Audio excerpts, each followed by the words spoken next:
Congress B J P ಇಬ್ಬರು ಅಭ್ಯರ್ಥಿಗಳ ನಡುವೆ ಟಫ್ ಫೈಟ್ ಇದೆ. ಯಾರ ಕಡೆ ಹೋಗ್ಬೋದು ಸರ್? ಜನ ಯಾರನ್ನ ಕೈ ಹಿಡಿಬೋದು? ಕಾಂಗ್ರೆಸ್ ಕಡೆನೇ ಇದೆ ಸರ್. ಒಲವು ಕಾಂಗ್ರೆಸ್ ಕಡೆ ಇದೆ. ಯಾಕಪ್ಪ ಅಂದರೆ ಅವರು ಒಳ್ಳೆ ಕೆಲಸ ಮಾಡಿದ್ದಾರೆ. ಅವರು ತಂದೆಯವರು, ಅವರು ಮಲ್ಲಿಕಾರ್ಜುನ್ ಅವರು, ಪ್ರಭಾ ಮೇಡಮ್ ಅವರು ಕೆಲಸ ಚೆನ್ನಾಗಿ ಮಾಡಿದ್ದಾರೆ. ಇಲ್ಲಿ ಸ್ಲಮ್ ಏರಿಯಾದಾಗೆ ಕ್ವಾರ್ಟರ್ಸ್ಗಳಿದ್ದಿಲ್ಲ, ಕ್ವಾರ್ಟರ್ಸ್ಗಳು ಮಾಡಿದ್ದಾರೆ. ನೀರಿನ ಸೌಕರ್ಯ ಮಾಡಿದ್ದಾರೆ. ಕೆಲಸ ಚೆನ್ನಾಗಿ ಮಾಡಿದ್ದಾರೆ. ಒಲವು ಇರೋದು ಕಾಂಗ್ರೆಸ್ಸಿನ ಕಡೆಗೆ ಒಲವು ಇದೆ. ಟಿಕೆಟ್ ಕೊಡಬೇಕಾದ್ರೆ ಅಲ್ಪಸಂಖ್ಯಾತ ಮುಖಂಡರೆಲ್ಲ ನಮಗೂ ಕೊಡಬೇಕು ಅಂತ ಕೇಳಿದ್ರು. ಅವ್ರಿಗೊಂದು ಸ್ವಲ್ಪ ಮುನಿಸು ಇದೆ, ಸಿಟ್ಟು ಇದೆ. ಅದೇನಾದ್ರು ಓಟ್ ಛಿದ್ರ ಮಾಡ್ಬೋದಾ ಅಂತ ಅಲ್ಪಸಂಖ್ಯಾತರ ಓಟ್? ಏನು ಛಿದ್ರ ಆಗಲ್ಲ. ಯಾಕಂದರೆ ಅವರು ಕೆಲಸ ಮಾಡೋದ್ರಿಂದ ಛಿದ್ರ ಆಗ ಅಂತ ಏನಿಲ್ಲ. ಸಣ್ಣ ಪುಟ್ಟ 2,000 3,000 ತಗೋಬೋದು ಅಷ್ಟೇ. ಅವರು ಆದ್ರೂ ಒಲವಿರೋದು ಕಾಂಗ್ರೆಸ್ಸಿನ ಕಡೆಗೆ.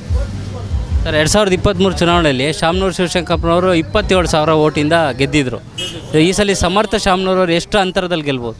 ಅವರು ಒಂದು 25,000 ಅಂತರದಿಂದ ಗೆಲ್ತಾರೆ ಸರ್. 25,000 ಅಂತರದಲ್ಲಿ ಗೆಲ್ತಾರೆ.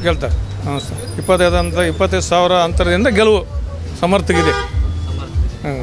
Sir, thank you.